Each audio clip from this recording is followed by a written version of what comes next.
इसमें हमको 18 के फैक्टर ज्ञात करना है। तो 18 के फैक्टर ज्ञात करने के लिए हम 18 को ऐसी संख्या से डिवाइड करेंगे कि जिससे कि हम उसमें कोई रिमाइंडर नहीं बचे और रिमाइंडर केवल बचे शेषफल 0।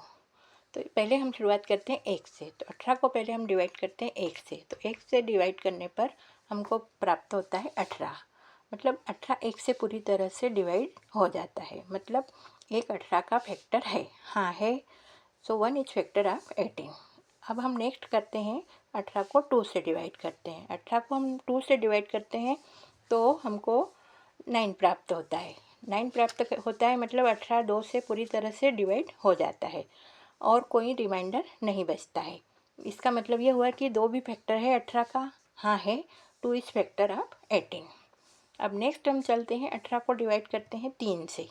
अब हम 3 को डिवाइड करने पर देखते हैं कि 3 भी 18 से पूरी तरह से डिवाइड हो जाता है और हमको प्राप्त होता है 6 और कोई रिमाइंडर नहीं बचता है। इसका मतलब है कि 3 भी 18 का फैक्टर है। हाँ है। 3 इज फैक्टर ऑफ 18। फिर नेक्स्ट चलते हैं हम आते हैं 6 पर। 6 को हम 18 को हम 6 से डिवाइड करते हैं तो हमको प्राप्त होता है 3। मतलब इसमें भी 18 6 से पूरी तरह डिवाइड हो जाता है और कोई रिमाइंडर नहीं बचता है। रिमाइंडर बचता है 0। इसका मतलब हुआ कि हाँ 6 भी फैक्टर है 18 का। फिर नेक्स्ट हम करते हैं 9। 9 को भी हम 18 से डिवाइड करते हैं। तो 9 को भी 18 से डिवाइड करते हैं तो हमको प्राप्त होता है 2।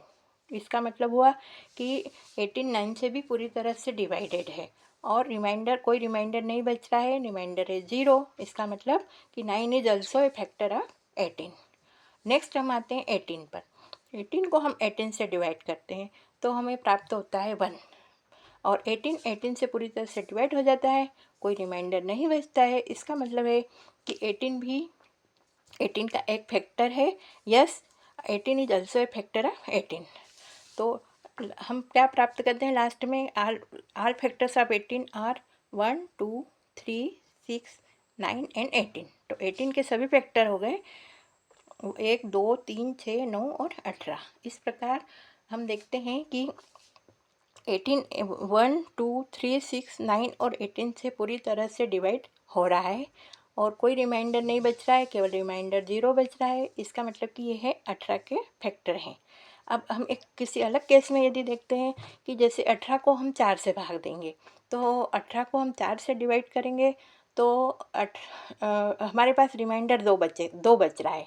इसका मतलब है कि 4 18 का फैक्टर नहीं है। इसी तरह यदि 18 को हम 7 से डिवाइड करते हैं तो हमारे पास रिमाइंडर बच रहा है 4 जो कि पूर्णतः से विभाजित नहीं हो रहा है और रिमाइंडर बच रहा है। इसका मतलब कि 7 भी 18 का फैक्टर नहीं है। तो हम लास्ट में क्या देख रहे हैं कि 18 के फैक्टर क्या हैं? 1 2 3 6 9 एंड 18। ये है 18 के फैक्टर जिनसे कि 18 पूरी तरह से डिवाइड हो जाता है।